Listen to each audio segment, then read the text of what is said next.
Shalom, saya percaya kita semua dalam keadaan sehat. Semua karena kebaikan dan kemurahan Tuhan yang begitu besar Tuhan berikan dalam setiap kehidupan kita. Pada saat ini kembali saya akan menyampaikan renungan. Biarlah renungan ini boleh menguatkan dan memberkati setiap kehidupan kita semua. Renungan firman Tuhan terambil dalam Yeremia 18 ayat keempat. Saya akan bacakan firman Tuhan. Apabila bejana yang sedang dibuatnya dari tanah liat di tangannya itu rusak, maka tukang periuk itu mengerjakannya kembali menjadi bejana yang lain menurut apa yang baik pada pemandangannya. Pada saat ini membaca firman Tuhan berbicara mengenai pembentukan, saudara kasih, di mana setiap kehidupan kita sebagai orang-orang percaya manusia, saudara, bahwa kita itu disumpamakan seperti tanah liat yang sedang dalam pembentukan oleh tangan, yaitu tangan Yesus, tangan yang berkuasa, saudara, tangan Sang Pencipta, saudara kasih.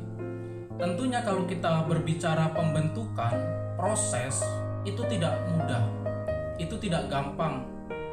Segala sesuatu untuk menjadi indah, untuk menjadi terbaik, untuk menjadi kesukaan semua orang, diperlukan proses yang begitu besar, begitu luar biasa, dan begitu menyakitkan.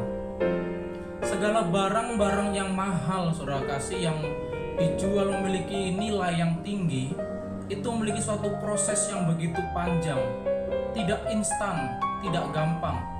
Dan di sini setiap kehidupan kita seperti tanah liat yang sedang dibentuk, yang sedang diproses untuk menjadi sesuatu yang indah, menjadi sesuatu yang baik. Dan itu sangat menyakitkan.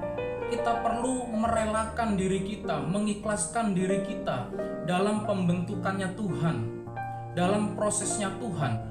Dikatakan demikian, saudara kasih, apabila bejana yang sedang dibuatnya dari tanah liat di tangannya itu rusak, maka tukang periuk itu mengerjakannya kembali menjadi bejana yang lain menurut apa yang baik pada pemandangannya. Jadi di saat setiap kehidupan kita dalam pembentukan, dalam prosesnya Tuhan, saudara kasih, untuk menjadi suatu barang, suatu hal yang indah, yang terbaik, di saat hidup kita tidak merelakan diri kita, itu seperti dikatakan bahwa seperti bejana itu rusak. Bejana itu menjadi rusak, tidak jadi, saudara. Sehingga diperlukan lagi proses dari awal, proses yang lebih menyakitkan. Namun di saat setiap kehidupan kita merelakan diri kita untuk dibentuk menjadi bejana yang indah, maka kita akan dipakai untuk kemuliaan bagi nama Tuhan. Ada ayat firman Tuhan yang mengatakan seperti ini, saudara. Dalam rumah yang indah bukannya terdapat emas dan perak, tapi ada juga dari kayu, tanah liat, dan lain sebagainya. Dikatakan selanjutnya bahwa barang-barang yang indah dipakai untuk maksud yang mulia, sedangkan barang yang kurang indah dipakai maksud yang kurang mulia.